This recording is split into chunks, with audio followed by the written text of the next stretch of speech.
ಓಂ ಶ್ರೀ ಗುರು ಬಸವಲಿಂಗಾಯ ನಮಃ. ಸರ್ವರಿಗೂ ಶರಣು ಶರಣಾರ್ಥಿ. ಇವತ್ತು ಅಹಿಂಸೆಯ ಬಗ್ಗೆ ತಿಳ್ಕೋಬೇಕಾಗಿದೆ.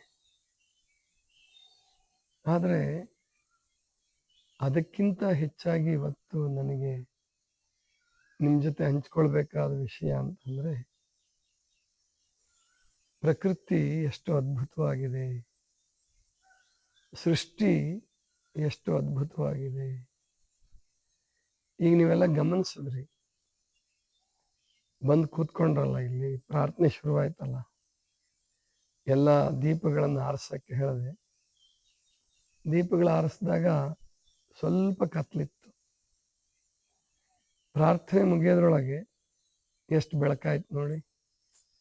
ಒಂದು 15 ನಿಮಿಷ, 13ರಿಂದ 15 ನಿಮಿಷ ಆಗಿದೆ ನಮ್ಮ ಪ್ರಾರ್ಥನೆ. ಆದರೆ ಎಂಥ ಬೆಳಕು ಮತ್ತು ಎಷ್ಟು ಸುಂದರವಾದಂತಹ ವಾತಾವರಣ ಉಂಟಾಯಿತು ನೋಡಿ. ಪ್ರಕೃತಿನಲ್ಲಿ ನನಗೆ ಸ್ವಲ್ಪ ಬೆಳಕು ಕಾಣಿಸುತ್ತೆ ಅಷ್ಟೇ ಎಡಗಣ್ಣಲ್ಲಿ, ನನಗೆ ಇಷ್ಟು ಸಂತೋಷ ಆಗತ್ತೆ. ಇನ್ನು ನೀವು ಎರಡೂ ಕಣ್ಣುಳ್ಳಂತಹವರು ಗಮನಿಸಿದ್ರೆ ಎಂಥ ಸಂತೋಷ ಆಗುತ್ತೆ. ಆದರೆ ದುರ್ದೈವದ ಸಂಗತಿ ಅಂದರೆ, ನಮ್ಮ ಮಕ್ಕಳುಗಳಿಗೆ, ಮೊಮ್ಮಕ್ಕಳಿಗೆ ಪ್ರಕೃತಿಯ ಸವಿಯುವ ಅನುಭವವನ್ನೇ ನಾವು ಮಾಡಿಕೊಡ್ತಾ ಇಲ್ಲ. ಮತ್ತು ಇಂತಹ ಪ್ರಕೃತಿ ಎಲ್ಲ ಕಡೆಗೂ ಸಿಗಲ್ಲ. ಇದೇ ಹುಬ್ಬಳ್ಳಿಯಲ್ಲಿ, ಧಾರವಾಡದಲ್ಲಿ, ಬೆಂಗಳೂರಲ್ಲಿ, ಮುಂಬೈಯಲ್ಲಿ ಈ ಪ್ರಕೃತಿ ಎಲ್ಲಿ ಸಿಗ್ಬೇಕು ನಿಮಗೆ? ಇಷ್ಟು ಮರಗಿಡಗಳು ಎಲ್ಲಿ ಸಿಗಬೇಕು? ಮತ್ತು ಪಕ್ಷಿಗಳ ಕೂಗು, ಮತ್ತು ಇದೊಂದು ಹುಳ ನೋಡಿ ಕೇಳಿಸ್ತಾ ಇದೆ ಅನ್ಸುತ್ತೆ ನೋಡಿ, ಹೆಚ್ಚಾಗ್ತಾ ಇದೆ.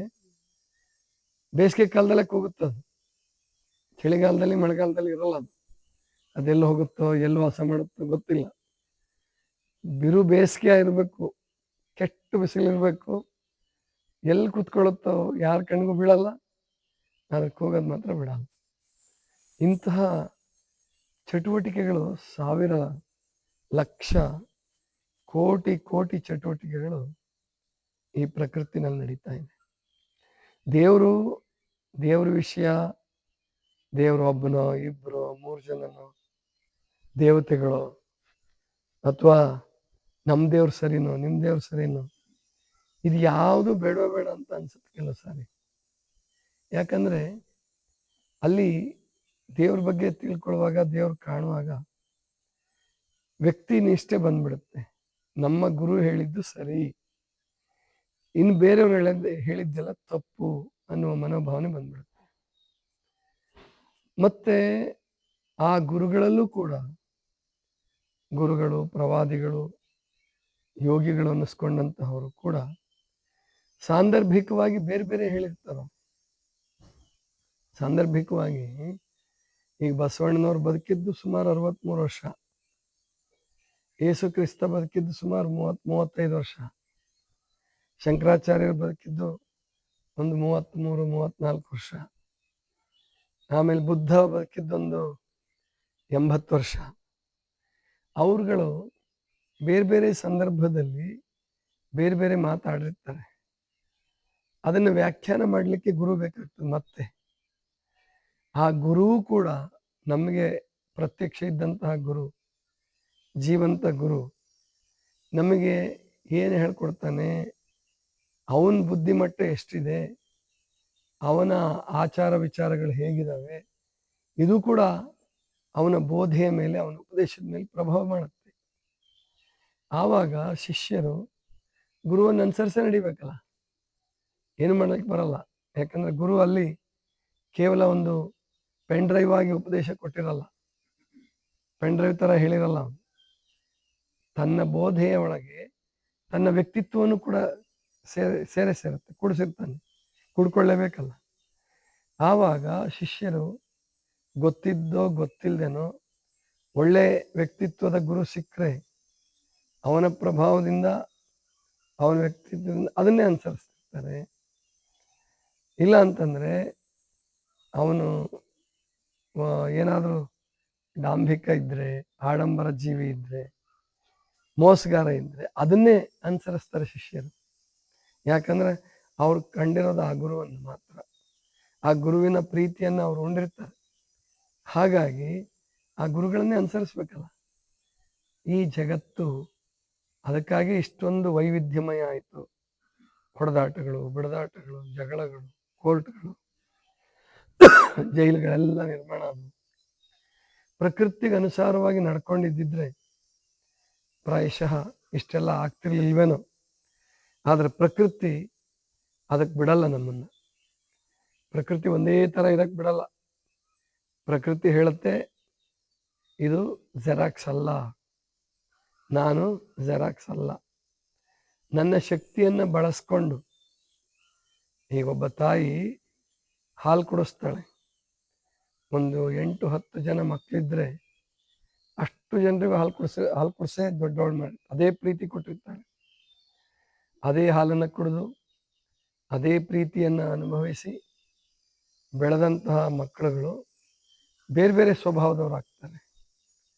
ಒಬ್ಬ ಶಾಂತಮೂರ್ತಿ ಆಗ್ತಾನೆ, ಒಬ್ಬ ಕ್ರಾಂತಿಕಾರನಾಗ್ತಾನೆ, ಒಬ್ಬ ಢೋಂಗಿ ಆಗ್ತಾನೆ, ಒಬ್ಬಳು ತಾಯಿಯಂತೆ ಜವಾಬ್ದಾರಿವಂತಳಾಗ್ಬೋದು, ಇನ್ನೊಬ್ಬಳು ಬೇಜವಾಬ್ದಾರಿವಂತಳಾಗ್ಬೋದು ಮಗಳು. ಈ ರೀತಿ ತಾಯಿಯ ಹಾಲನ್ನು, ಒಂದೇ ಹಾಲನ್ನು ಕುಡಿದು ಬೆಳೆದಂತಹ ಮಕ್ಕಳು, ಒಂದೇ ತಾಯಿಯ ಗರ್ಭದಲ್ಲಿ 9 ತಿಂಗಳು ಇದ್ದಂತಹ ಮಕ್ಕಳು, ಆಕೆಯ ಕೈಯಲ್ಲಿ ಜೋಪಾನವಾದ ಮಕ್ಕಳು ಬೇರೆ ಬೇರೆ ಸ್ವಭಾವವನ್ನು ಹೇಗೆ ಬೆಳೆಸ್ಕೊಳ್ತಾರೋ ಹಾಗೆ ಈ ಪ್ರಕೃತಿನಲ್ಲಿ ಅನೇಕ ವೈವಿಧ್ಯದ ಜನ ಬರ್ತಾರೆ. ಒಂದೇ ಥರದ ಜನ ಬರಬೇಕು ಅಂತ ಬಯಸಂಗಿಲ್ಲ. ಒಂದೇ ಧರ್ಮ ಇರಬೇಕು, ಒಂದೇ ಥರದ ಜನ ಇರಬೇಕು ಅಂದರೆ ಬೇಗ ಪ್ರಳಯ ಆಗತ್ತೆ. ತಿಳ್ಕೊಂಬಿಡಿ ಅದನ್ನು.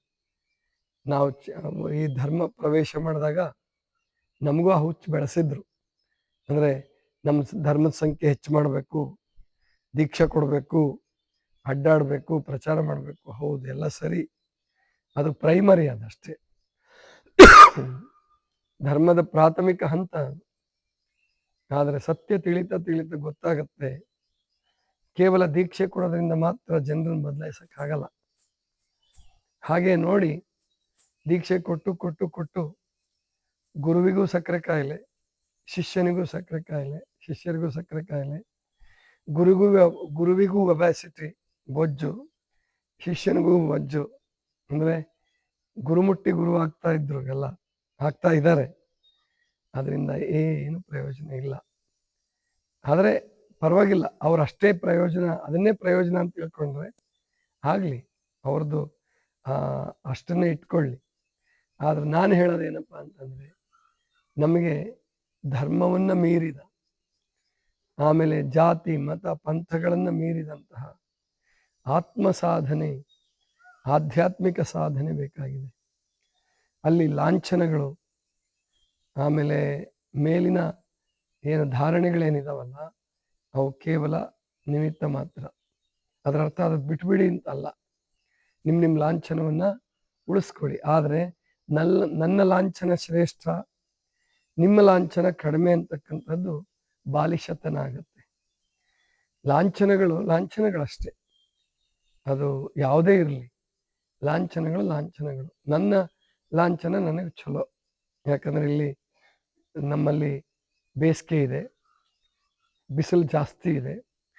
ಅದಕ್ಕೆ ನಾನು ಕಡಿಮೆ ಬಟ್ಟೆ ಹಾಕಬೇಕು, ಬೂಟ್ ಹಾಕಬಾರ್ದು, ಆಮೇಲಿಂದ ಏನು ಟೈ ಕಟ್ಟಬಾರ್ದು.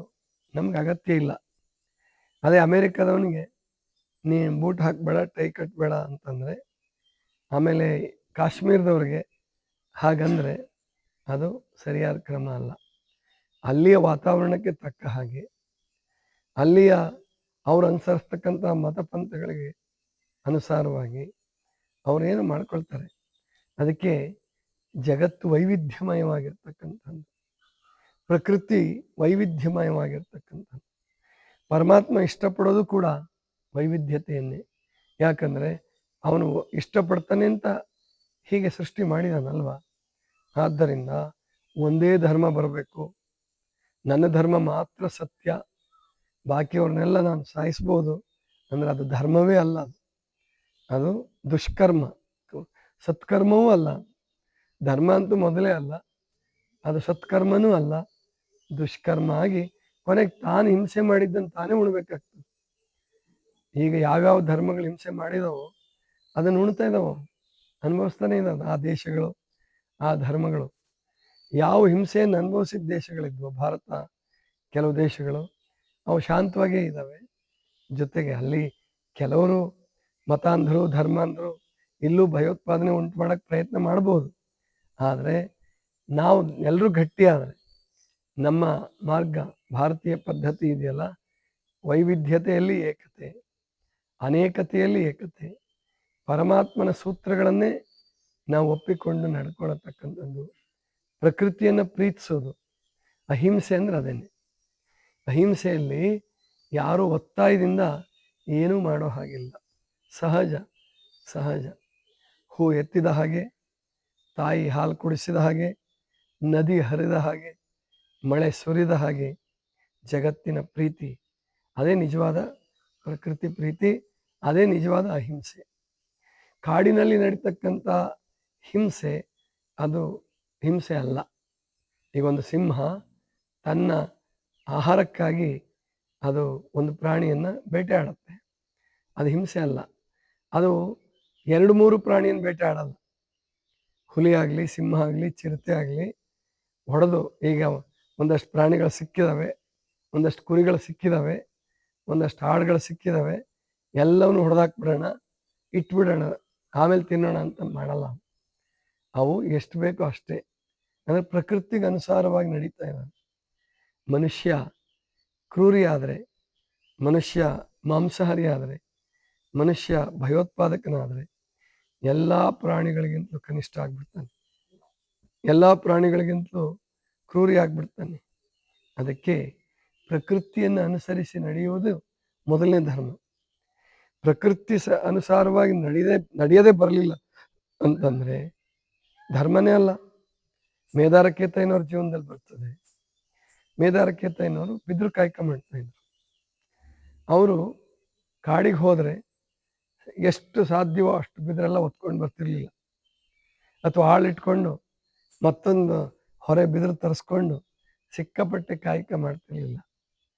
ಒಣಗಿದ ಬಿದಿರು ಎಷ್ಟು ಸಿಗುತ್ತೋ ಅಷ್ಟು ಅವ್ರದ್ದು ಅವತ್ತಿನ ಕಾಯಕ ಮಾಡಿ ಮುಗಿಸ್ಬೇಕು, ಅದು ಮಾರಾಟ ಆಗಬೇಕು, ಅದರಿಂದ ತಮ್ಮ ಜೀವನ ಯಾಪನೆ ಆಗಬೇಕು. ನುಲಿಯ ಚಂದಯ್ಯನವರಾಗಲಿ, ಮೇದಾರ ಕೇತಯ್ಯನವರಾಗಲಿ, ತುರುಗಾಹಿ ರಾಮಣ್ಣ ಆಗಲಿ, ಇವರೆಲ್ಲ ನಮಗೆ ಕಲಿಸ್ತಕ್ಕಂಥದ್ದು ಕಾಯಕ ಧರ್ಮ.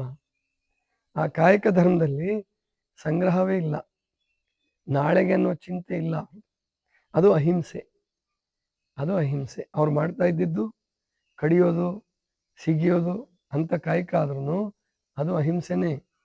ಯಾಕಂದರೆ ಆ ಜೀವ ಇಲ್ಲದ ಬಿದಿರನ್ನು ತೆಗಿತಾ ಇದ್ರು ಅವರು. ಅಂದರೆ ಒಣಗಿರುತ್ತೆ, ಒಣಗಿ ಕಗ್ಗಾಗಿರೋಂಥ ಬಿದಿರನ್ನು ತಗೊಂಡು ಅದನ್ನು ಸೀಳಿ ಬುಟ್ಟಿ ಮಾಡ್ತಿದ್ರು. ಹುಲ್ಲು, ಅದು ನೀರಲ್ಲಿ ಬೆಳೆದಂಥ ಹುಲ್ಲನ್ನು ತಗೊಂಡು ಬಂದು ನುಲಿಯ ಚಂದಯ್ಯನವರು ಅದನ್ನು ಹಗ್ಗ ಮಾಡ್ತಿದ್ರು. ಲಿಂಗಯ್ಯ ರೂಪ ತಾಳಿ ಬಂದು ಹೆಚ್ಚಿಗೆ ಹೊನ್ನು ತಂದ್ರು ಕೂಡ ಬಸವಣ್ಣನ ಮನೆಯಿಂದ ನನಗೆ ಬೇಡ, ಹೋಗಿ ನಿನ್ನ ಕಾಯ್ಕನೆ ಕೊಡಲ್ಲ ಹೋಗುವಂತ ಲಿಂಗಯ್ಯನೇ ಹೊರಗಾಕ್ತಾರೆ ಅಂತ ಕಥೆ ಬರ್ತದೆ. ಲಿಂಗಯ್ಯ ಅಂದ್ರೆ ಇಲ್ಲಿ ಪರಮಾತ್ಮ ಯಾವ ರೂಪವನ್ನು ತಾಳಬಲ್ಲ, ಅಥವಾ ಜಂಗಮನೆ ಆ ಲಿಂಗ ರೂಪದಲ್ಲಿ ಬಂದಿರಬಹುದು. ಅದನ್ನು ನಾವು ಹೀಗೆ ಅಂತ ವ್ಯಾಖ್ಯಾನ ಮಾಡೋಕ್ಕಾಗಲ್ಲ, ಎಲ್ಲವನ್ನೂ ಶರಣರದ್ದು ಹೀಗೆ ಅಂತ ವ್ಯಾಖ್ಯಾನ ಮಾಡಲಿಕ್ಕಾಗಲ್ಲ. ಒಟ್ಟಾರೆ ಅಹಿಂಸಾ ಧರ್ಮ, ಇವೆಲ್ಲವೂ ಕೂಡ ಅಹಿಂಸಾ ಧರ್ಮ. ಇನ್ನೊಬ್ಬರಿಗೆ ಬದುಕಿಸಿ ನಾವು ಬದುಕೋದು, ಇನ್ನೊಂದು ಜೀವಕ್ಕೂ ಬದುಕೋದಕ್ಕೆ ಅವಕಾಶ ಕೊಡೋದು, ಇದೇ ಅಹಿಂಸೆ. ಅಹಿಂಸೆಯ ಆಚರಣೆಯನ್ನು ನಾಳಿನ ದಿವಸ ತಿಳ್ಕೊಳ್ಳೋಣ. ಇದಿಷ್ಟು ಇವತ್ತಿನ ಚಿಂತನ. ಸರ್ವರಿಗೂ ಶರಣು ಶರಣ.